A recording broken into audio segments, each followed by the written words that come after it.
If it cannot go wrong, someone will find a way.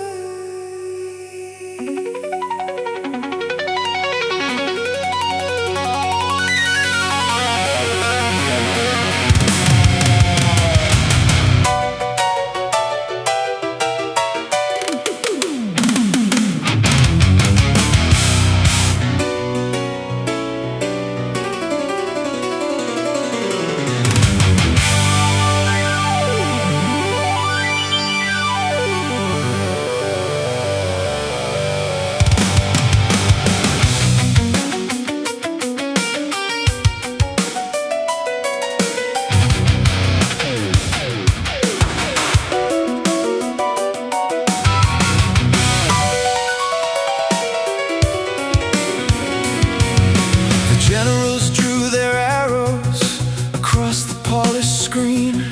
The targets were precise and limited. The operation would be clean. The briefings used reassuring words. The forecast all looked bright. And somewhere in the margins, someone mentioned Tuesday night.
The situation is under control. The situation is not under control. The situation was never under control. The situation is being reviewed.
Escapes. Murphy's Law.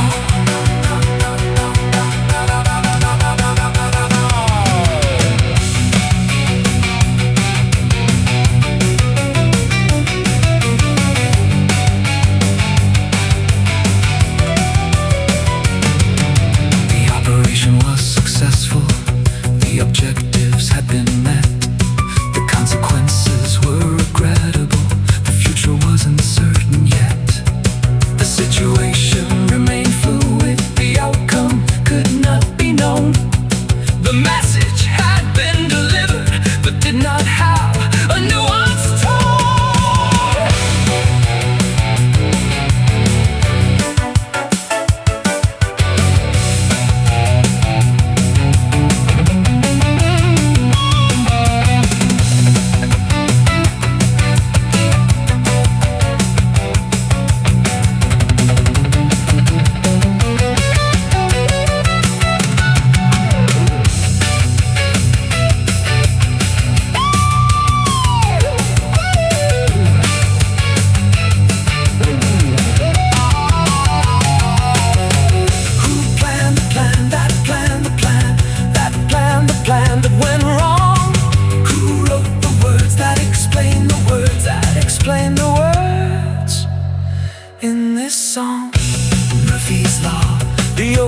General in the room, Murphy's Law always anticipates the coming doom.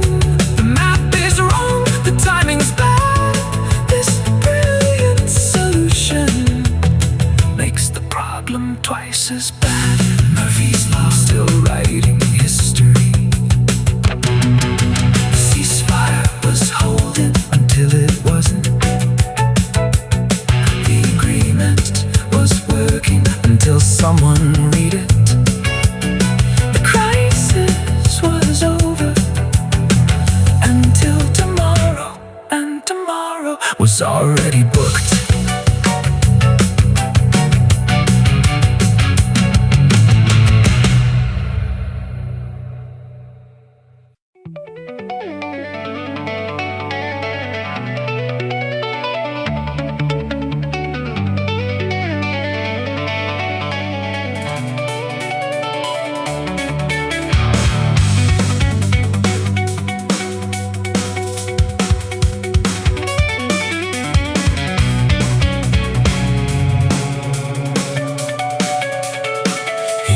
Takes the microphone, he never wears the crown.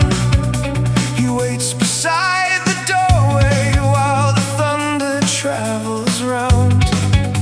And when the room has emptied and the cameras disappear, he leans towards the leader and whispers in his ear.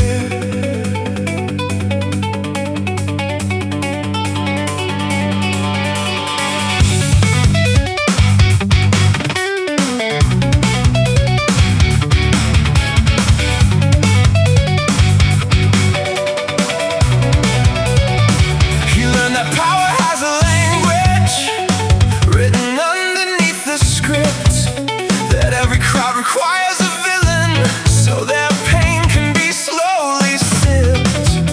He studied fear and studied anger, studied what the people hate, then found a man who loved the spotlight and taught him how to use that trait. Don't say this, say that. Don't trust them, they'll attack. The enemy is everywhere. Just remember,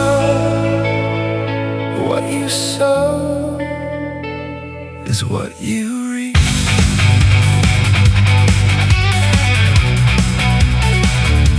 Is what you reap. He builds a world from accusations, where every question is a plot, where every failure has a traitor, and every bastard should be left to rot. The facts arrive in little pieces, the truth is trimmed to fit.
people who don't understand you.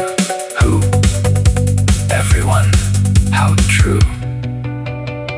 The leader takes the stage, the cameras turn, the slogans rise. The audience wants certainty. He repeats the whisperer's lies.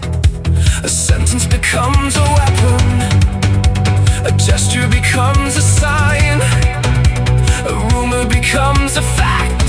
The truth is so much more benign. The Machiavellian Whisperer, behind the throne, behind the plan.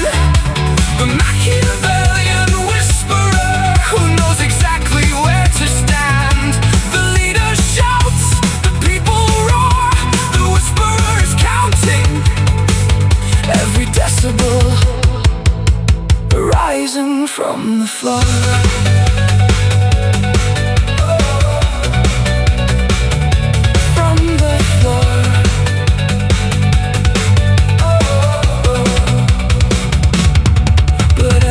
Has a consequence, every strategy a cost. The people who were useful yesterday may tomorrow be declared lost.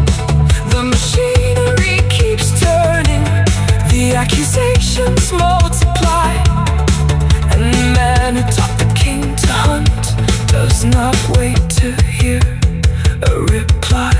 Be careful of the people who advise the king. They may believe the crown is theirs because they taught him how to sing. How to sing. The Machiavellian Whisperer never needed to be seen. He was the shadow in the speech, the hand behind the scene. The Machiavellian Whisperer with a map beneath his coat. He gave the king 1,000 enemies. He built the castle's moat. The leader takes the glory, the crowd becomes the choir, and somewhere in the darkness someone else is defeating the fire.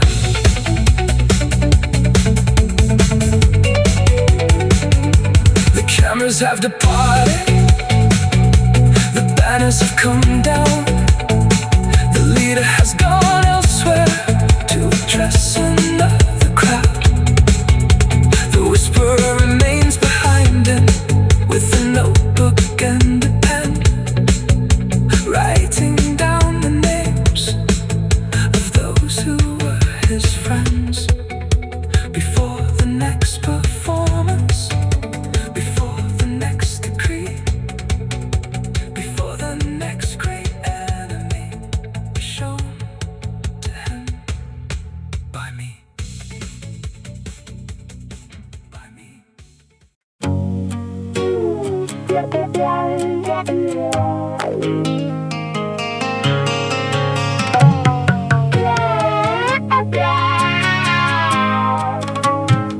There was a fork in the road, so the hatter followed the knife.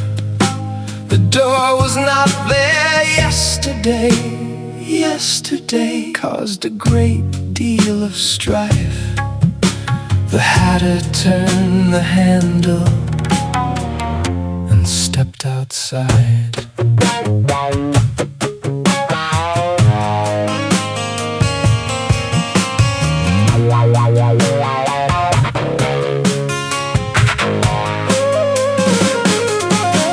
The road went straight to the horizon without a single bend. No talking trees beside the pavement, no one to call friend. The houses stood in tidy rows, the windows did not stare, and nobody passing him by asked him if the hair was there.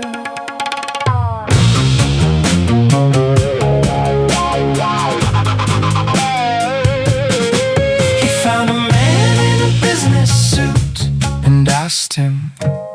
Are you late? The man replied, I'm going to work. The Hatter said, how strange, but why? Because you have a clock, because I have a job, because I have a mortgage.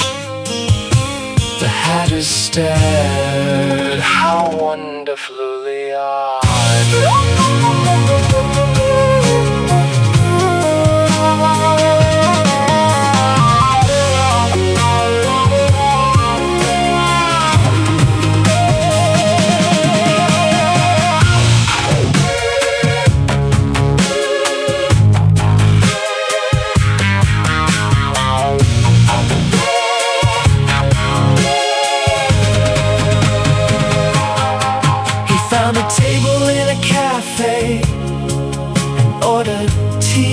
For three. The waiter said, there is just one of you. The Hatter said, there are always three, you see. But where is the March Hare? Who? The Dormouse? Excuse me. The Hatter looked around the room and whispered, I can't even see a talking broom. The doctor said, you're hallucinating. The Hatter said, you're not. Reality is objective. The Hatter said, surely not. The doctor said, please take these tablets. The Hatter asked, do they make a dormouse gray? The doctor said, no. The Hatter replied, then what good are they?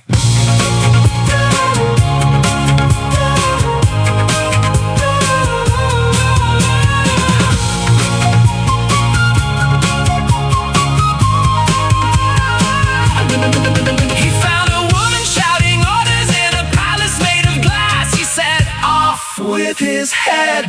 The Hatter waited for the axe to pass. But no one moved, no one ran, no execution took place.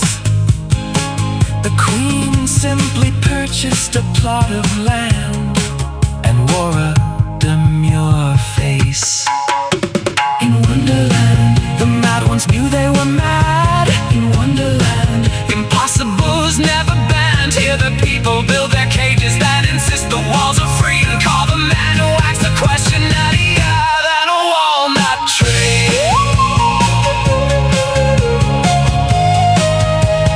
Nuttier than a walnut tree.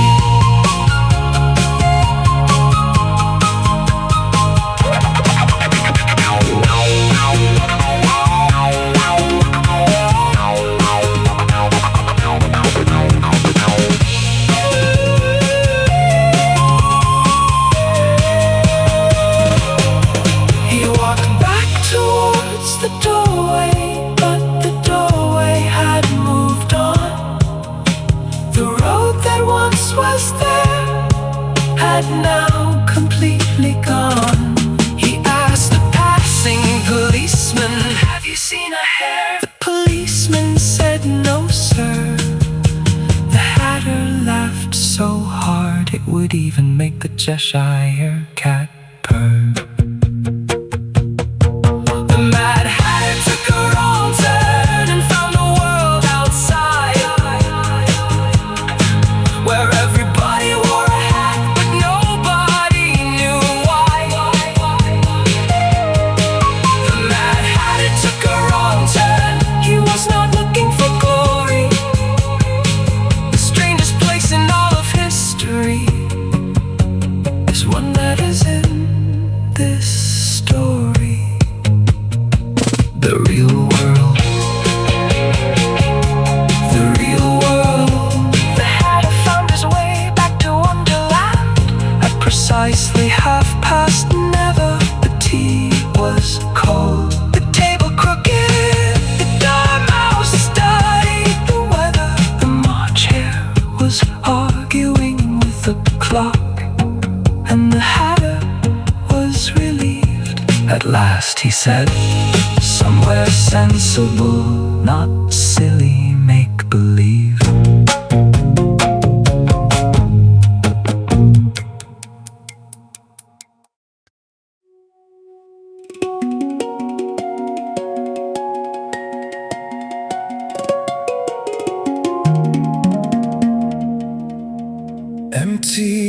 mind.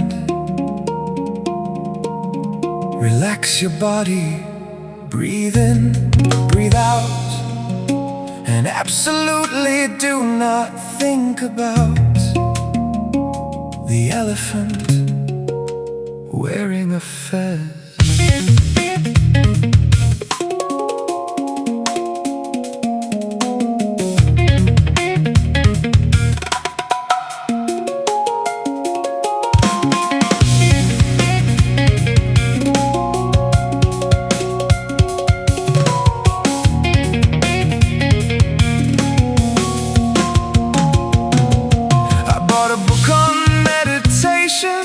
From a man who claimed he'd seen the light.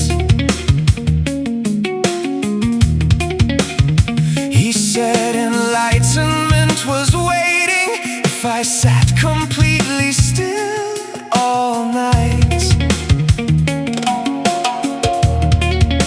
I crossed my legs beside the sofa, straightened up my spine and neck, then noticed that the television was walking up the stairs unchecked. Where did I put the biscuits? Was that the doorbell?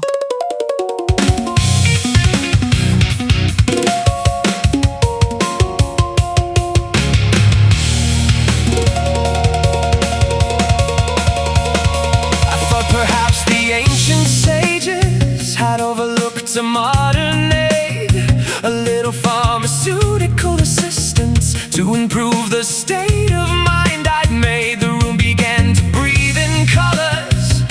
The carpet developed eyes, and a very judgmental lampshade asked me to explain the reason why. Transcendental medication, take me somewhere Transcendental medication. I can't see what I have seen. The walls are talking, the curtains sing, the mantelpiece displays a lot of bling. Transcendental medication. I think I'm nearly there.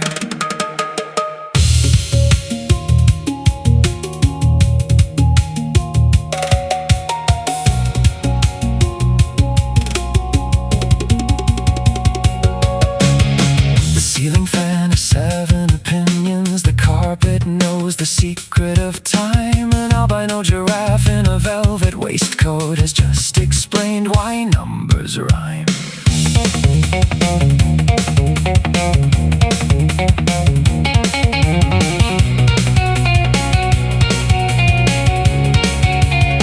I met a guru made of treacle, sitting cross-legged on the moon. He said the answer lies within you, then asked if I had brought a spoon. I traveled through a field of planets where every star was made of cheese, and found the ultimate enlightenment with someone shouting, mind the beast.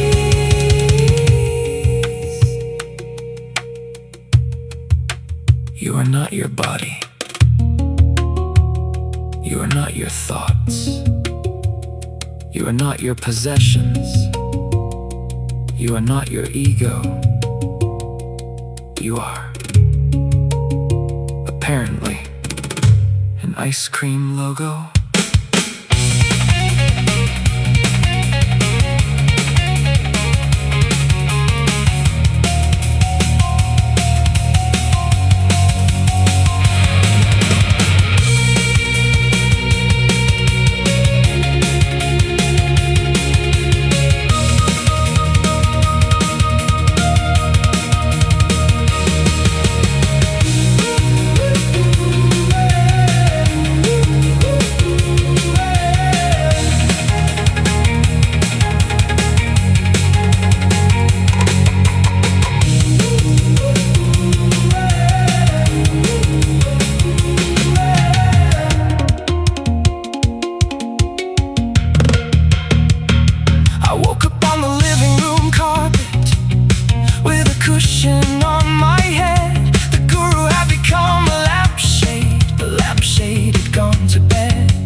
meditation session lasted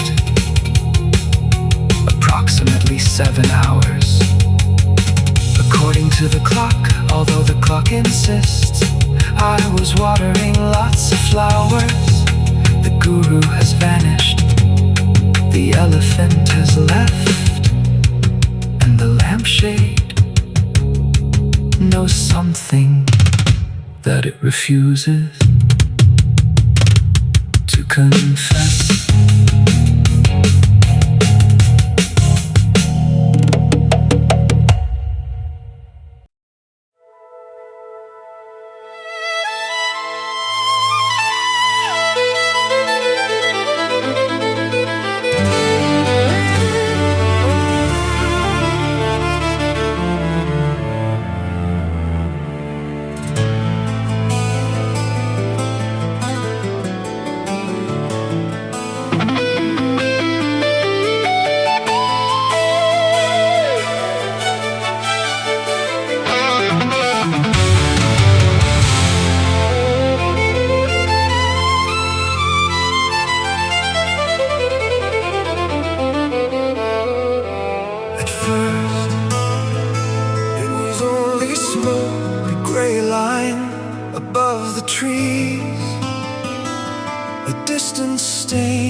On the horizon, something nobody needed to see.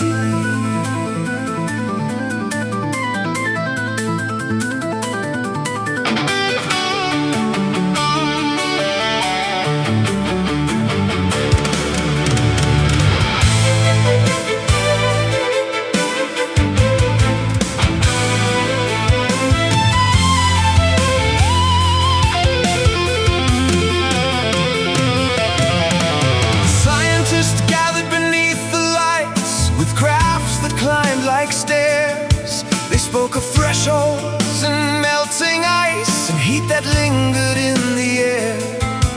The politicians nodded solemnly, the cameras captured every word.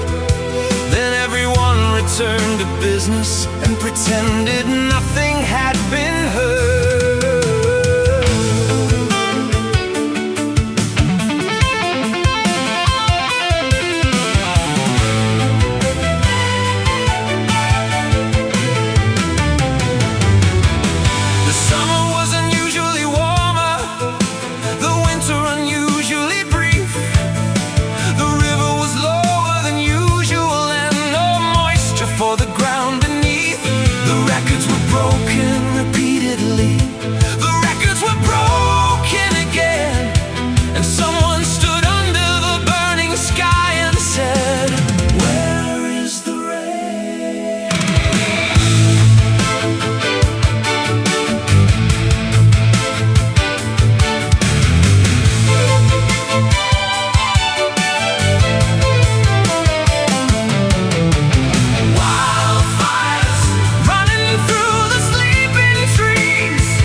In a briefing, a catastrophe unseen. 1 field, 2 fields, 3 villages gone. The numbers kept increasing while the arguments went on. The forest became tinder, the oceans gathered heat, and the dehydrated soil became unsuitable for growing wheat. Complicated, it's expensive, we must keep pumping oil. There's still uncertainty, and there's plenty of time for someone else to fertilize the soil. The smoke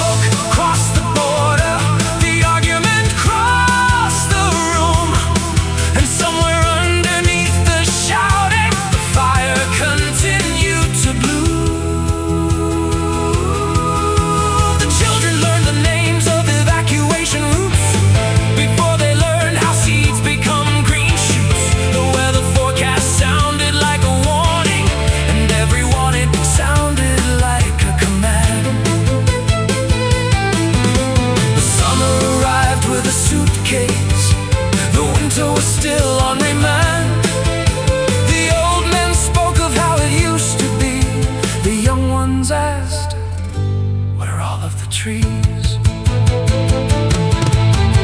Wildfires across the mountains, wildfires behind the towns, wildfires turning forests into tinder, wildfires, and the rain won't come down, wildfires. The sky is burning red, and the cloudless sky overhead.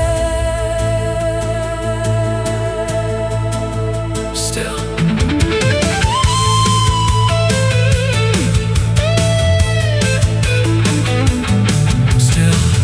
there is time, not the time we had, not the time we wanted, but time, a narrow path between what was promised and what remains. Put out the fires, plant the trees, electrify the engines, change the seas, change the habits, change the plans, change the future while we can. No single hand can stop the flame, no single nation bears the blame, but every hand that turns away adds another spark for another day.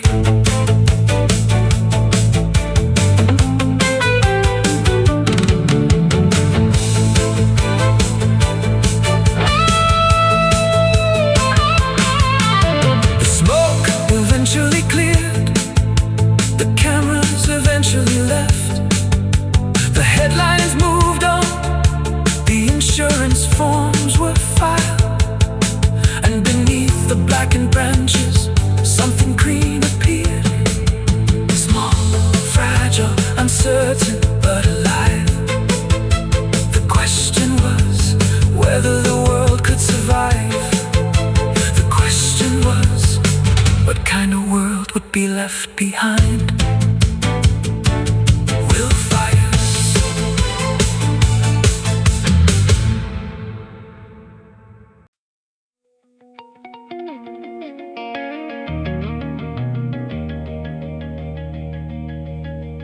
Before the first alarm,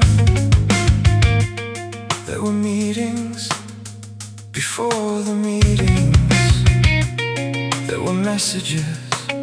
Before the messages, there were assumptions.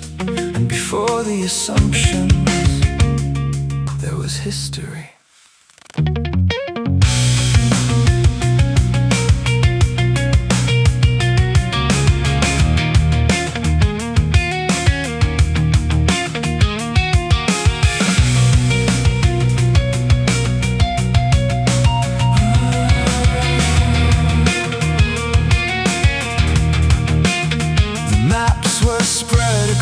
Table, the Earl Grey tea had gone cold. The language had been carefully selected, the warnings never undersold. A minister spoke of patience, a general spoke of threat, an analyst mentioned consequences, but nobody listened quite yet.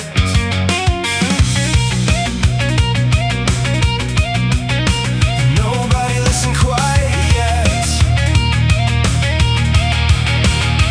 There were calculations that strengthened the argument, and months that turned into years.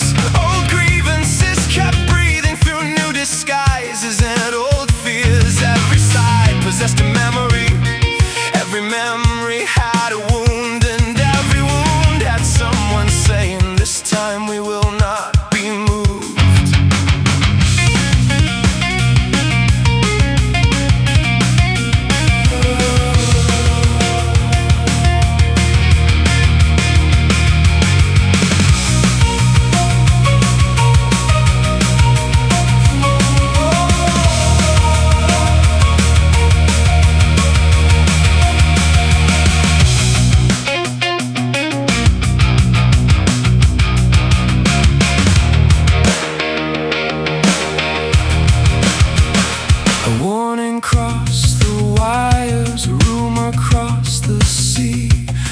photograph became evidence of what it might have been. A statement answered silence, a silence answered back. The language grew more certain as the facts began to crack.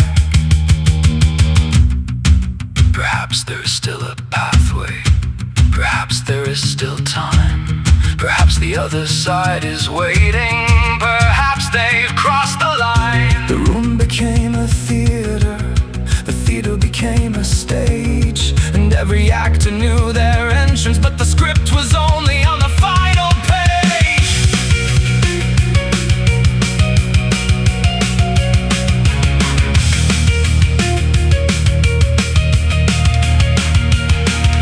The engines had been fueled, the orders had been read. The men who made the decisions would not be the ones who led. 1,000 miles of distance, 1,000 types of blame, and somewhere in a conference room something was moving into the frame. This is only the prologue, the story hasn't started yet. This is only the prologue, there is still time to forget. The door is still unopened, the match is still unlit, the hand is hovering over it now. Should we attack or quit?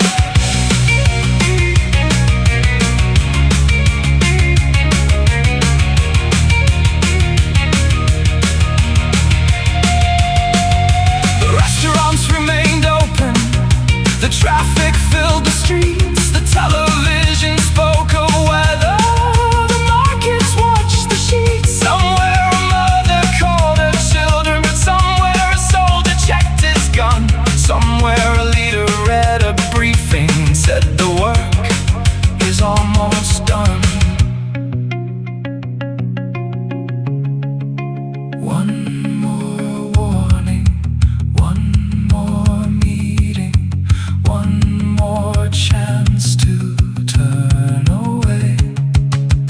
One more sentence, one more headline, one more carefully chosen phrase. The machinery is turning, though nobody claims the wheel, and every person in the room still says the crisis isn't real.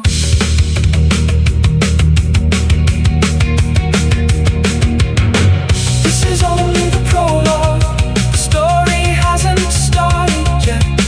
This is only the prologue, there is still time to forget. The maps are still unbroken, the flags are still in place. The future waits behind the curtain with an unreadable face. Before the first explosion, there was a silence. Before the silence, there was a warning.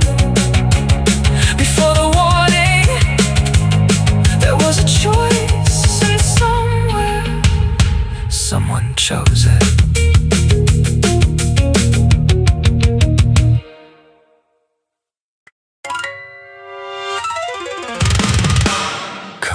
Come in, take a seat. Don't worry about the blade. The sharper the question, the shorter the answer. Now, what'll it be?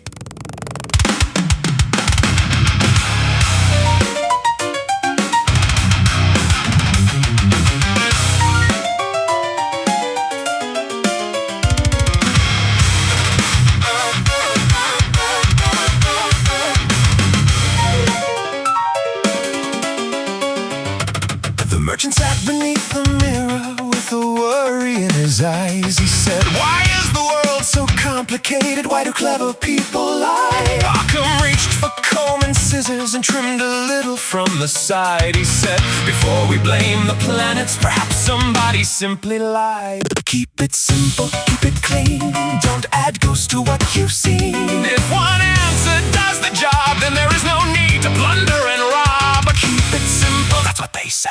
A little less is the only safe way.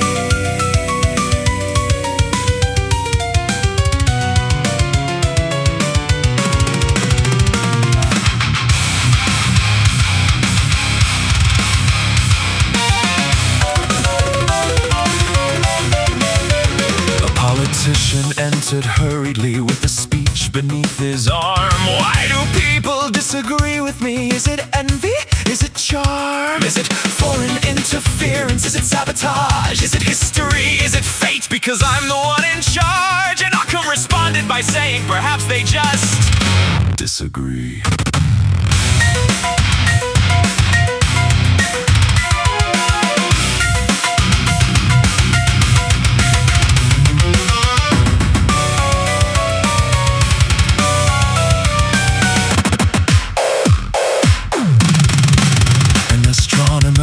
Seeking answers to explain the stars above. He brought 12 books of calculations and a theory he called love.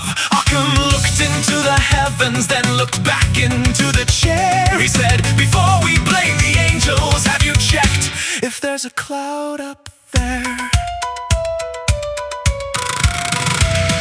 Perhaps the world is run by demons. Perhaps the moon controls the tide. Perhaps a secret organization moves the planets from inside. Occam sighed and picked up scissors as the arguments grew loud. Perhaps he said, you've all been talking and nobody checked with the crowd.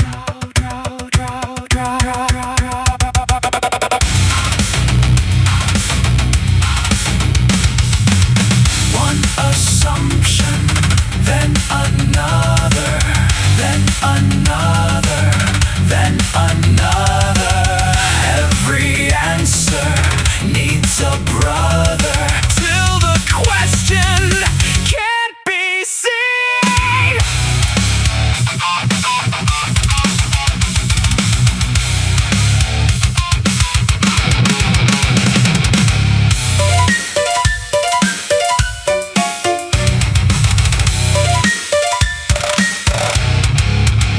A young man came in late one evening with a question of enormous size.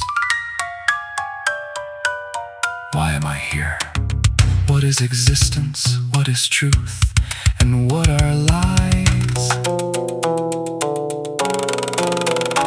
Occam put away the razor and considered for a while. Then he said, the shop is closing, and the young man had to smile.